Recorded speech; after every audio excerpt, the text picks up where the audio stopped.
Quiero ser en tu vida algo más que un instante, algo más que una sombra y algo más que un afán. Quiero ser en ti una huella imborrable y un recuerdo constante y una sola verdad, palpitar en tus rezos con temor de abandono, ser en todo y por todo complemento de ti, una sed infinita de caricias y besos, pero no una costumbre de estar cerca de mí. Quiero ser en tu vida una pena de ausencia, un dolor de distancia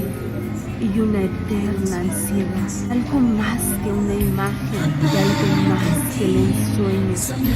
que venciendo caminos llega, pasa y se va. Ser el llanto en tus ojos y en tus labios la risa,